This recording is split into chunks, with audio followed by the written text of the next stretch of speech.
Did you know that the student debt is more than $1.1 trillion, far surpassing credit card debt and auto loans? Have you ever wondered how you or a loved one can graduate from college early and with no debt? Whoa, that'd be awesome. That's what we'll be talking about today. If you've ever wondered about this, and even if you haven't, you need to keep listening. You know why, Russ? Yes, I do, Alex, because today we have our friend Kate Stevens, author of College Quicker, 24 Practical Ways to Save Money and Get Your Degree Faster. Kate earned her bachelor's degree in just 2 years, saving more than $60,000 and graduating with zero debt. Wow. Kate Stevens will be with us until 4:30 p.m. today. She'll answer our questions as well as yours. Give us a call next on Russ on the Radio. Kate joins us today to share her personal experience of graduating from college early and how you can, too, obtain an affordable education through an early graduation. And welcome to the show, Kate. Hi, thank you so much, Russ and Alex. You're very welcome. I have your book right here. We're going to ask you a question right now, but really awesome. I've written books. Alex has written them. Mine didn't come out so good. Yours really did. Alex's came out great. You did an excellent job, and we're going to get right to it. Okay, Great, so thank you. Kate, many students don't qualify for financial aid, grants, or scholarships. How does your book help students actually achieve an affordable education these days? Yeah, so that's a great question. There's a lot of books right now, as you said, that really focus on scholarships or grants. But the truth is, according to Sally May, only 30%. That's how much it covers the total cost of scholarships and grants. Most students are left with 70% covered on their own. So what my book does is it shows students how to graduate from college early and reduce their costs by introducing 24 different strategies I call fast-track opportunities. So many of these fast-track opportunities help students earn credits much faster and much cheaper than if they earn credit through a traditional college course. And so by comparing more of these fast-track opportunities, students are able to earn their diploma sooner than the standard 4 years. That's fantastic. I know that one of those is geared toward high school students getting some fast-track opportunities. Can you tell us a little bit about that? Yeah, so a lot of parents and students know about AP, Advanced Placement, and IB, International Baccalaureate, but not as many know about something called dual enrollment, or as it's less commonly referred to as dual credit. So in a dual enrollment class, a student takes just one course, but they get both high school and college credit for it. And in certain areas, tuition and sometimes even books are completely free, like in my state, Washington. So that means by the time a student graduates from 12th grade, they not only will have their high school diploma, but maybe even an associate's degree as well, and all without potentially spending a dime. Wow. Now, do all colleges accept these from all high schools? How does that work? Yeah, great question. So most of the time, yes. If you take a dual enrollment class at a community college or a college, then they will. It'll just be like any other college course you take. Some areas and districts, it depends, they actually have dual enrollment classes in a high school setting. And so you'll have to ask the college that you want to transfer to whether or not they'll accept it. Great point. Great point. Well, Kate, let me ask a question that as soon as I saw your book, I wanted to ask you, but you can just give it like a 30-second comment because I ask crazy questions, I know. So how did you do all this work and write the book at the same time and finish all your school? How did you do that? Well, you know what? Luckily I wrote the book after I graduated. Oh, okay. Okay. Yeah. That's a great question, though. I'm 28 now, so luckily I had some time. I graduated when I was 19, so I've had about 10 years almost. Wow, so you really speak to college-age students and high school students because you're still kind of, young, so to speak. Mm-hmm. What about college students? What's the fast-track opportunity for them? So one of my favorites is called CLEF exams. I actually earned 30 credits, which is about a year of school through them. They're great. So what it is that you go to a testing center and you just take one exam on a subject area. That's it. And you potentially earn between 3 and 12 credits for each exam you take.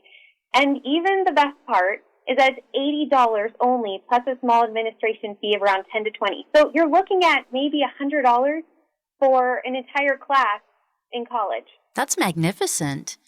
Did you have to take a course to learn how to study for the test, the CLEP test? I didn't, but they have great books in the market available. One of them is called REA, and they make books specifically for CLEP exams. So if someone's interested in the CLEP, go online, Amazon or Barnes & Noble, and you'll easily find these books. They're about $30, and they're well worth the investment. So are you saying you were smart enough to take that test and didn't study for it? Is that what you're telling me? I did use some of the books, the REA books, and I will say a great resource, you can always go to your school library. I went to my school library and I picked up an accounting book and I taught myself accounting and took an accounting CLEP test. Wow. So it's pretty crazy, but just grab a book at your local library and learn from that. Wow, that's great information. That is great. How does that translate for older students who, they call it life experience? Can you translate that to college credits too?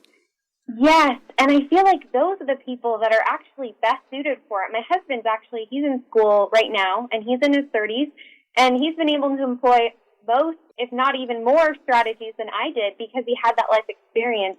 CLEP exams are a great way for adult learners to get credits fast. And another thing I suggest is something called a prior learning portfolio. Uh-huh. And you essentially just document all the learning and experiences you had throughout your life up to that point, and you get college credit for it depending on if it's actually college level learning, which most of the time it is. So do you have to take a test or just sort of present a resume? It's about a 10 to 20 page portfolio that you submit to someone at your college. It depends on who. Sometimes it's a prior learning counselor, or maybe it's just an admissions counselor. You'll have to ask your school specifically, but all you have to do is put this together. It takes some time, but there is no test. So if you're kind of a test-phobic person, this is a great way to go. You have an interesting life, and you've just started out on this journey, and you've done so much. I'm pretty impressed. How about you, Alex? Absolutely. When you said you were 28, I bet I'd fall off my chair. Yeah. I thought this was written by, 60 or 70-year-old who's been around and knows all this stuff. But obviously you've picked it up, and we are so impressed. Well, Kate, what we really want to know is how did you come up with all these magnificent approaches to minimizing college costs? I was like many high school students these days. I wasn't sure how I was going to pay for college. Neither I nor my parents had the funds, and I filled out the FAFSA, and nope, no money offered to me for free from the government. So I felt like loans were my only choice, like most of your listeners are probably feeling. Yes, absolutely. But fortunately, but before I resigned myself to this option, I kind of stumbled upon a new plan. Someone in my college actually told me about CLEP exams, and that's how I kind of got started. But I thought, I'm able to graduate early. And all these different options started appearing that I thought, what if I only went to my college for 2 years? And instead of those other two, I completed fast track opportunities. And so I went about employing it, and I did. And I was able to save 2 years' worth of high tuition costs. Wow, that's fabulous. Hey, how can students and parents purchase a copy of your book or find your website? Yeah, so if they want to purchase a copy, College Quicker is available online at Amazon, Barnes & Noble, Walmart, and Target, as well as at practically every local Barnes & Noble retail store. And then if students and parents just want more information about the book or on graduating early, they can head to my website, which is collegequicker.net, or like my Facebook College Quicker page, or even follow me at Twitter at college_quicker. And if you call into the show or use Facebook to ask a question, I will give you a copy of Kate Stevens' book, College Quicker, at no charge. I can't believe I'm doing that. I also, if you call in, I'll give you a $25 Cheesecake Factory coupon. I'll give you 2 Harkins Theater tickets along with the book. And if you're really special and ask a great question, I'll give you, what does this mean? That means you just had a massage at Massage Envy, and I'll give you a $50 gift certificate just for requesting Kate's book. What do you think about that? I think her book is so worth it, and gosh, that's like Christmas there. Kate, there's a bit in your book, I'm not sure if it's a complete chapter, but you talk about optimizing your time. Can you tell us a little bit about that, please? a lot of students go into school and they think, I'm just going to kind of play it easy and have fun. And while I definitely think that those are great things, and I, of course, did them when I was in college as well, there's so much time that's essentially wasted. So what I tell students to do is maximize the amount of credit. So instead, if your college says you can take between 12 and 18, take 18 if it's going to cost you the same price regardless. I also say take summer classes. I did those as well. If you want, look into distance learning, whether through your school or another organization. And finally, pick one major. And this is really important. A lot of times students will think, I'll get a double major, or maybe a major and minor, but that really adds to your workload and adds to how long you'll be in school. So just pick one. And the good thing is that most employers and grad schools don't care what it is as long as you graduate. Very true. Now, I didn't know that myself, but you said if you're taking a semester, it's the same price no matter how many credits you go for. Is that correct? Some schools, my school is like that. Quite a few schools, especially if you're at a semester school. Quarter schools don't always run that way, but most schools run on a semester, and they usually say between 12 and 18 or 12 and 17. You can take any amount to be considered a full-time student, but a lot of students think, I'll take 12, 15, I'm not going to push it, but you're essentially losing 3 credits each semester you're doing that. Yeah, and that'll add up. It's almost like having a free class in a sense if you take that extra class. Yeah, exactly. And even if you just take something easy like a physical education class or choir, drama, you're still utilizing that money and time. So. Yeah, I was going to say, I'm not going to take 2 chemistry classes. I don't care what you say. Kate, let me ask you. That. I'm sorry. Let me ask you a quick question. Were you? Yeah. This is a little bit off topic. Well, maybe not really. Were you money driven, or were you? I didn't want to take any more courses driven? It was definitely a combination of both. It really started off being money driven. I didn't have the funds. I didn't have any money to go to school when I started, but there was the huge added benefit of, I actually have to admit, I don't like history very much, so I could just take a test and get out of history. I wasn't a huge fan of accounting. I got to get out of accounting. So there were these advantages, and also there was when I graduate 2 years ahead of everyone else. So I get to start pursuing the things that I want to do, my dreams, before all my classmates and without any debt. So I was kind of on a plan that was set up a lot better than, unfortunately, some of my friends and students. I got to tell you, as far as I'm concerned, you're brilliant. And I wish I had you 42 years ago, because I'm still paying off my student loans. And that is not a lie. And, go ahead. I'm just fascinated because, you're just sparking all these ideas in my mind, and I'm loving talking to you. Oh. But I mean, for the people out there listening, if you don't like a certain subject, and everybody has subjects they can't stand, what a great idea. Just get rid of it by taking a CLEP test. Yep. It's that simple. I mean, it's crazy to me that we do take these classes in high school and then almost essentially repeat them in college when we do already know that information. So, why not CLEP out of it? Right. Hey, we don't have a lot more time, but can you just give us a blurb about studying abroad and why that's a good idea? Yeah, so I didn't do a full study abroad program because I was kind of on a tight budget and a tight timeline. So what I always say is look into something called intercession abroad.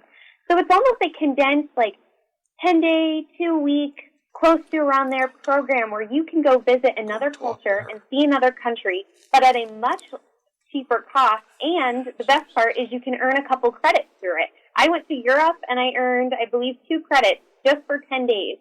So it's a great way to kind of get in that study abroad experience, but also not hurt your budget or your time.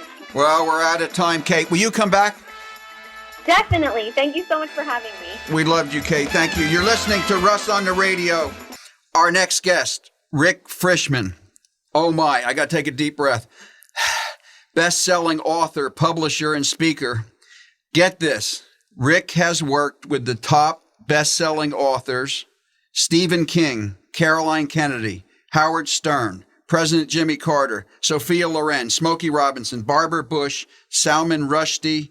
Well, I'm sure you understand we have a publishing giant here for you today. and I consider him a friend. Welcome, Rick. Thank you. Great to be here with you. And hello, Phoenix, 105 degrees. Wow. Yeah. Yes, come on over. Better us than you, huh, Rick? Well, I'm in Florida now, and it's about 92, but it felt really hot. But you guys take the cake, I'll tell you. We don't know where to start. We're going to let you tell us a little bit. We have so many questions. Oh, by the way, we have Rick coming back for the full hour in 2 weeks. So we just wanted you to know, and Rick has so much good information. Go ahead. Tell us something about you and Author 101 University. And all right. Well, we'll start, by the way, just write this down, and then we'll tell you about it. And I want everyone listening to think about becoming an author, and we'll talk about why in a moment. But October 22 to 24, 3 weeks from today, just drive over to Los Angeles, and you can meet literary agents, publishers, book experts who can teach you how to become bestsellers, author101.com. So here's the deal. I've been in publishing since 1976, and I handled all those guys, including, by the way, one of my favorite is Yogi Berra, who just passed away. Oh, yes. Oh, I saw that. Oh. Yeah, he was amazing. What a sweet man, and what a loss. 90 years old, he lived a good life. So. Yes. And he sure did make a splash for us, didn't he? Oh, yeah, amazing. But all these folks were authors. I mean, they were more than that before that. But I handled a lot of folks who were unknown, like Nicholas Sparks and Mark Victor Hansen and Jack Canfield and Chicken Soup, yes. Chicken Soup for the Soul, and a guy named John Grisham who wrote a book and sold it out of his car called The Time to Kill. No one would buy it. And publicity and marketing, that made them famous people, and a book put them on the map. And I wanted to write a book. And let me tell you, I am the crappiest writer on the call. I mean, I'm the crappiest writer in America, and I have 18 books out, and I've sold hundreds of thousands of books. So the key thing is you don't have to be a great writer to be an author. You just need to know a great writer and know the system, and that's what we're going to teach you how to do. And I have lots of things that can help you. I'm going to get ready. I mean, I'm from New York, so forgive me, I talk a little fast. So you can ask some questions, but I'm going to give you some resources that will help you tonight, that will help you get going as an author. And when you have a book out, people look at you in a different way. They think that you are an expert. They think that you know a lot because you wrote the book on the subject. Yes. Yes, thus the phrase, he wrote the book. There you go. I mean, yes. I did a book on networking, and there are thousands of people that know more about networking than I do, meaning meeting people and making connections type of networking. And I got a query from the New York Times that said, hey, does anyone know anything about networking? And I said, well, I just wrote a book on it. And I sent the reporter a book, and they did an interview with me. And a week later, I was in the front page of the New York Times saying, Rick Frishman, #1 expert in America on networking. Now, you know that I'm not that great, and I know that I'm not that great, but the New York Times said that I was the #1 expert, so who am I to argue with them? No, I agree. You are. But it's just because I had a book out. You can do it. You don't have to be a great writer. So I'm going to give you a few steps right now. Of course, we want you to come in 3 weeks to L.A. You guys can drive there. It's easy. I'm coming. I'm already signed up. Yeah, and Russ is going to be there. I'm going to be there. You can hang out with him. I mean, the radio show Maven of America, that's Yiddish for expert. So yes, I'm going to be the media person at Author 101 University. So all you listeners, you can meet Russ face-to-face and other. By the way, there's going to be a lot of best-selling authors. One lady named J.J. Virgin a few years ago, totally unknown. She wrote a book called The Virgin Diet, which went #1 on the New York Times. Great title, isn't it? Yes, it for is. Sure. Now, is that for monsters? She's going to be talking how she became a #1 New York Times bestseller. So a lot of folks who went from nowhere to becoming New York Times bestsellers, teaching you how to do it step by step. So I just wanted to ask you a quick question, Rick. They came to you with a query. Tell us a little bit about yourself, and how did you get to that place where they're literally coming to you, and how can other people do the same? Well, great question. Well, first of all, you can get all those resources at rickfrishman.com, and I'm going to tell you what resource it was. I ran the biggest book PR firm in America for 35 years. That's where I worked with all those folks. And I paid a service about $2,000 a year called PropNet, where I got queries from like hosts from you guys and reporters every day in my email box, and I paid a lot of money for this service. There is now a service, it's called Rick's PR Lead, where you can get queries from all these reporters and radio show people and people looking for experts, and it's $99 a month. I mean, it's really cheap. And you get the first month for free. So I tell my authors, I mean, this costs a whopping $200. And I mean, how much would you pay to get in the front page of the New York Times? Yeah. Crazy. And this was $200 for 3 months. So and it's called Rick's Queries?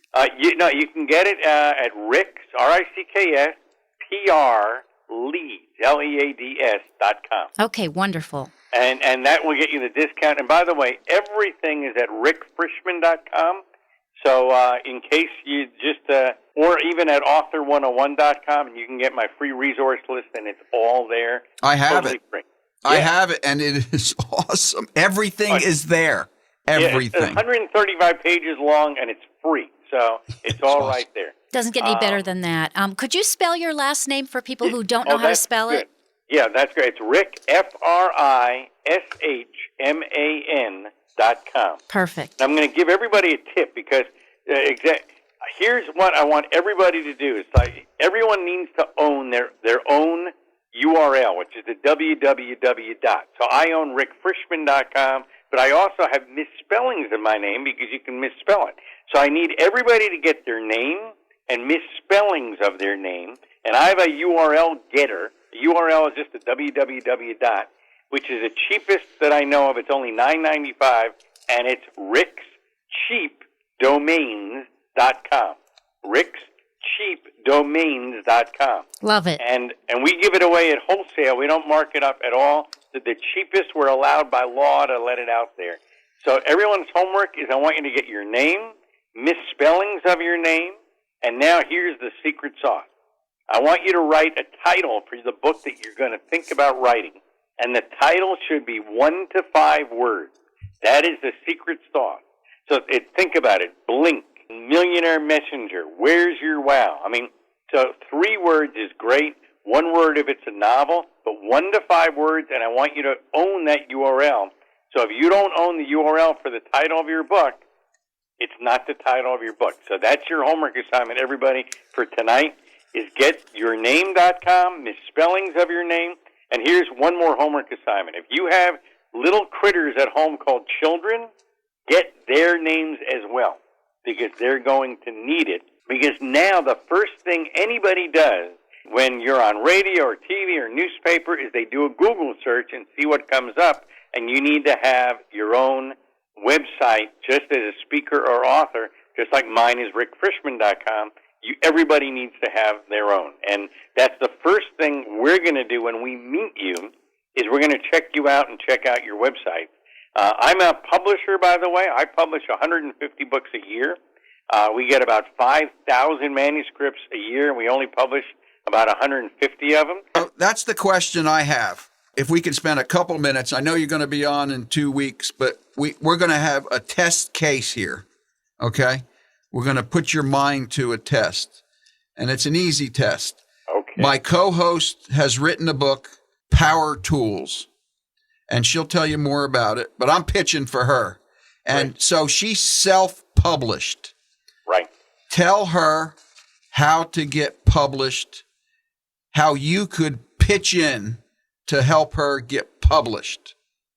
All right, great. Well, first of all, I hope I'll see you October 22nd and 24th in L.A. Bring your book with you. Everybody needs to have a book proposal. Alex, you too, even though you're self-published. A book proposal, and the book proposal is the business plan for your book. What the book's about, what you're going to do to promote it, comparative analysis of other books that are similar to yours, but why yours is better.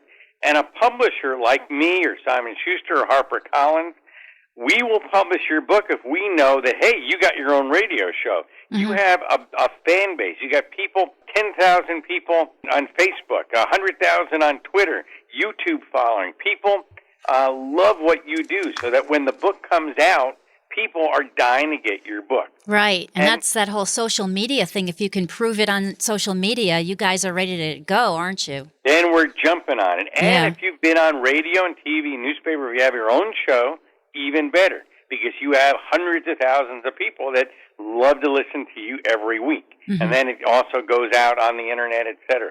So Facebook, LinkedIn, Twitter, YouTube, all big. Your website, the first thing I'm going to do is check out your website. So look at mine, and now I have on mine streaming video, streaming audio. You can see the newspaper stories, etc. You should have that on yours. But that all goes in your book proposal. Mm-hmm. I have several books out on the subject, but here's something free. And write this down, everybody. BP for book proposal. BPWiz dot biz. BPWiz WIZ dot biz. BIZ. That is a free software that will actually do your book proposal for you. And Alex, you should do that and bring it with you and show it to us. Now, if you're self-published, we're going to want to know how many books you've sold. Right. Most self-published books sell, believe it or not, under 100 books. Yeah. And folks, here just real fast, there's 3 ways of getting published. Number 1 is traditional publishing, which is Simon & Schuster, HarperCollins, the old way. You need a literary agent to pitch you to them. Very hard to get a literary agent. I'm going to have about a dozen literary agents in 2 weeks that you can meet and pitch to, who can take on your book. And sometimes they give you an advance, and often it takes a year, 2 years for that book to come out. Mm-hmm. The second way of doing it is self-publishing, which is now called POD, print on demand. And I'll bet you use one of those services, CreateSpace, Lulu, something like that, which is a print-on-demand publisher. Exactly. And that's a great way to get started. It costs about $500 to $1,000. For everybody listening, it's okay to get started, but don't buy all their extra services. The average author pays $8,000 in extra junk they don't need. Wow, I'm glad I didn't do that. All right, excellent. So don't get all that. The one thing people don't know is that those books will never be in a bookstore. They're literally published on demand. Someone orders it today. It's printed this afternoon and shipped tomorrow, Mm-hmm. and it's available as an ebook, so on Kindle, etc. But most books that are done POD sell, as I said, under 100 books. So what I'm going to be looking for with your self-published book is how many have you sold? Have you sold 1,000, 2,000, 5,000?